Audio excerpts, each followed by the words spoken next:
Yeah, ever since I had the cough like I had the cough of a storm over there. That's why we had to cut the damn thing. Oh, we're back. Yeah. All right. So we got through 4 of them, and I haven't coughed like crazy yet, so that's probably a good thing. So let's see. Yeah, 6 left, so that's good. That'll be enough to do in 2 parts. Anyway, this next guy, honestly, is probably the reason why I don't hate him as much, I should say, but also the reason why he has his so-called gimmick is because of moi.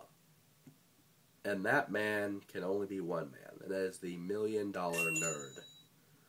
And the $1 Million Nerd, I remember as a shrimpy, little, maybe $1.05, maybe barely over $1 in weight, fucking water weight, which is a fucking nerd.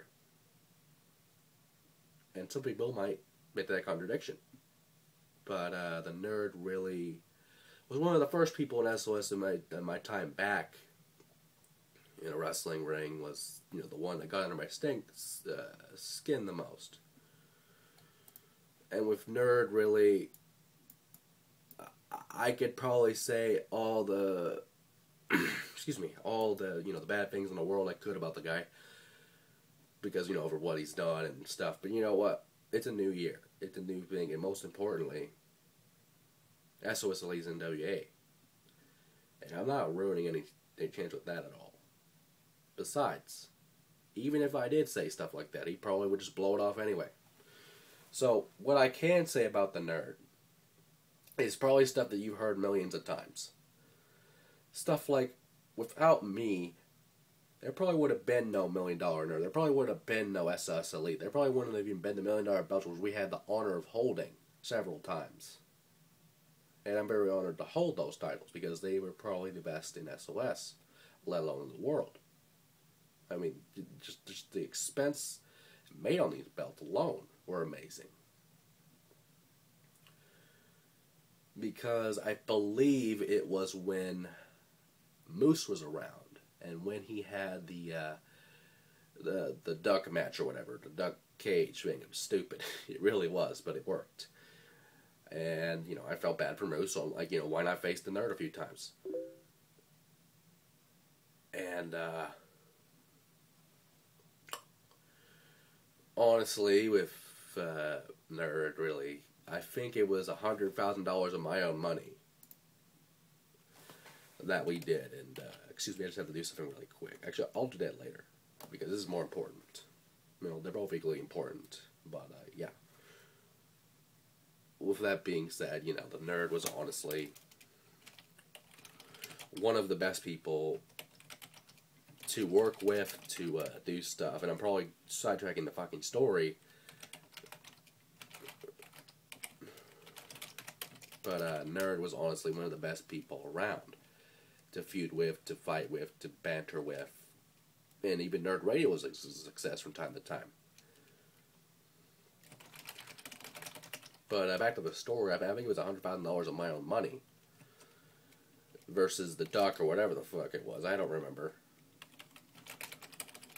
And with Nerd, I obviously lost. I wasn't back in the swing of things, and obviously I was probably one of the ones that had the worst record. And I'm not bad to admit that, because, you know, my track record at the time was not the best. Come back in where I came from, Unstoppable, it was bad too. So, honestly, you know, a few losses there and there weren't that bad, but that was probably the worst one, because it was $100,000 of my own money, and let's just say the missus was not as happy with that. Was not happy at that at all, and yeah, let's just say it wasn't a good night afterwards. Especially since he made SOS Elite the day after, or it was a few weeks after. No, it was James who made SOS Elite, and he bought it or something. I don't remember what happened. I think James took some time off or something, and Nerd was general manager or whatever. Regardless, next day he started calling himself the $1 Million Nerd. Obviously, the $1 Million Man, Ted DiBiase, and honestly, it was the perfect gimmick for him. It honestly was the perfect fucking gimmick for him.